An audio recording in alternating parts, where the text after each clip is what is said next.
Hello student, welcome to Ashish classes. आज हम लोग पढ़ेंगे ऑक्सीजन फैमिली। ठीक है, तो ऑक्सीजन फैमिली के बारे में जानेंगे और ऑक्सीजन फैमिली में कौन कौन से एलिमेंट रखे गए, इन सभी चीज़ों के बारे में हम लोग डिस्कस करेंगे। तो आइए सबसे पहले ऑक्सीजन फैमिली की बात करते हैं। तो ऑक्सीजन फैमिली की अगर हम बात करते हैं तो पेरियोडिक टेबल में ग्रुप 16 के जो एलिमेंट है वो हमारे ऑक्सीजन फैमिली के एलिमेंट है। ओके, अब ऑक्सीजन फैमिली में कौन कौन से एलिमेंट रखे गए हैं, तो ऑक्सीजन फैमिली की अगर हम बात कर लेते हैं तो ऑक्सीजन, सल्फर, सेलेनियम, टेलुरियम और पोलोनियम, ये हमारे एलिमेंट ऑक्सीजन फैमिली में रखे गए हैं।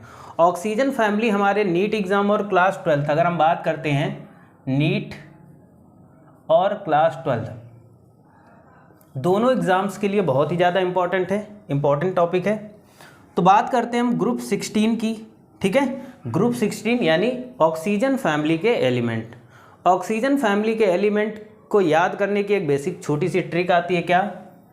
ओ सही से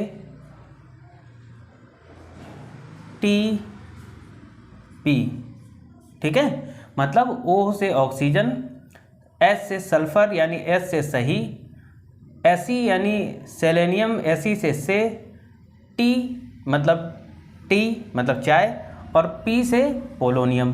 तो ओ सही से चाय पी, ओ सही से टी पी, ये इन एलिमेंट के तत्वों को या इन एलिमेंट को याद करने की एक छोटी सी ट्रिक है। तो हम बात करते हैं group 16 of long form of periodic table contains oxygen, sulphur, selenium, tellurium and polonium. Collectively they constituent oxygen family. ठीक है, तो ऑक्सीजन, सल्फर, सेलेनियम, टेलुरियम और पोलोनियम मिलकर के क्या बनाते हैं? ये ऑक्सीजन फैमिली बनाते हैं। ठीक है, आगे हम बात करते हैं एक्सेप्ट पोलोनियम, यानी पोलोनियम को छोड़ करके अगर हम बात करें, अदर एलिमेंट आर कॉल्ड कैल्कोजन। ठीक है, इसको हम कैल्कोजन फैमिली भी बोलते हैं। ठीक है, यानी ऑक्सीजन फैमिली के जो एलिमेंट होते हैं इनको कैल्कोजन फैमिली के नाम से भी हम लोग जानते हैं। आगे हम ऑकुरेंस की बात कर लेते हैं। तो ऑकुरेंस की बात कर लेते हैं तो oxygen is most abundant element on the earth. ये सभी लोगों को पता है कि जो ऑक्सीजन होता है वो मोस्ट एबुडेंट होता है अर्थ पे, सबसे ज़्यादा अर्थ पे पाया जाता है, अर्थ क्रस्ट पे पाया जाता है। अगर हम बात करते हैं यहाँ पर 21% बाई वॉल्यूम की बात करते हैं तो इन एयर में, यानी एयर में हमारा जो ऑक्सीजन का लेवल होता है वो 21% होता है बाई वॉल्यूम। ओके, उसके बाद में हम बात करते हैं 89% बाई मास। ये कहाँ पर होता है? तो ओशियन। अगर हम ओशियन की बात कर लेते हैं तो यहाँ पर 89% होता है हमारा ऑक्सीजन। ओके, आगे हम बात कर लेते हैं 46.6%, यानी 46.6% जो हमारा ऑक्सीजन होता है वो अर्थ क्रस्ट पे पाया जाता है। तो अर्थ क्रस्ट पे अगर हम ऑक्सीजन की बात करते हैं तो 46.6% ऑक्सीजन पाया जाता है। Sulphur is less abundant. Sulphur बहुत ही कम क्वांटिटी में पाया जाता है। लगभग कितना होता है? तो 0.052%, यानी लेस एबुडेंट क्वांटिटी में हमारा सल्फर पाया जाता है। ओके, आगे हम बात कर लेते हैं it found in both free और कंबाइंड स्टेट। अगर हम सल्फर की बात करते हैं तो सल्फर दोनों स्टेट में पाया जाता है, फ्री स्टेट में भी पाया जाता है और कंबाइंड स्टेट में भी पाया जाता है। ओके, आगे आ जाता है selenium, tellurium, polonium are rare element. तो अगर हम सेलेनियम, टेलुरियम और पोलोनियम की बात कर लेते हैं तो ये हमारे रेयर एलिमेंट हैं ऑक्सीजन फैमिली की। लेकिन वहीं पर अगर हम पोलोनियम की बात कर लेते हैं तो पोलोनियम क्या है? एक रेडियो एक्टिव एलिमेंट है। ठीक है, अगर हम पोलोनियम की बात करते हैं तो पोलोनियम क्या है? ऑक्सीजन फैमिली में जो पोलोनियम रखा हुआ है वो क्या है? वो एक रेडियो एक्टिव एलिमेंट है हमारा। हम इनके इलेक्ट्रॉनिक कॉन्फ़िगरेशन की अगर हम बात करते हैं तो the general electronic configuration of all elements NH2 and NP4, यानी इनका जो हम अगर कॉन्फ़िगरेशन करते हैं ऑक्सीजन फैमिली के एलिमेंट का, अगर हम कॉन्फ़िगरेशन करते हैं तो इनका जो कॉन्फ़िगरेशन होगा वो NH2 NP4 होगा। क्यों? क्योंकि ये पी ब्लॉक एलिमेंट के पी ब्लॉक में आते हैं सारे एलिमेंट, ठीक है। तो यहाँ पर जैसे हम बात करते हैं ऑक्सीजन का हम कॉन्फ़िगरेशन करें तो 1s2 2s2 2p4, तो देखो NH2 आ रहा और 2p यानी p4 आ रहा है, ओके। आगे बात कर लेते हैं, oxygen is a gas while other element या अदर मेंबर्स आर सॉलिड। अगर हम ऑक्सीजन फैमिली की बात करते हैं तो ऑक्सीजन क्या होती है, हमारी गैस होती है, बट अगर अलग अदर एलिमेंट की बात करें तो ये सारे क्या होते हैं, सॉलिड स्टेट में होते हैं, okay. Melting and boiling point की बात कर लेते हैं तो मेल्टिंग एंड बॉइलिंग पॉइंट क्या होता है,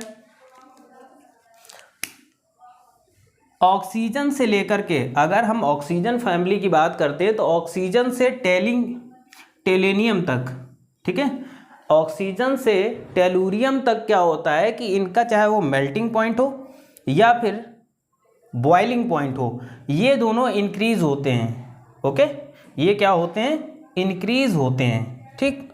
उसके बाद में हम आयोनाइजेशन, अब देखो यहाँ मेल्टिंग पॉइंट क्या हो रहा है, इंक्रीज हो रहा है, ठीक, और यहाँ पर क्या हो रहा है, आयोनाइजेशन एनर्जी की अगर हम बात करते हैं तो आयोनाइजेशन एनर्जी की अगर हम बात करते हैं तो आयोनाइजेशन एनर्जी क्या होती है, डिक्रीज होती है।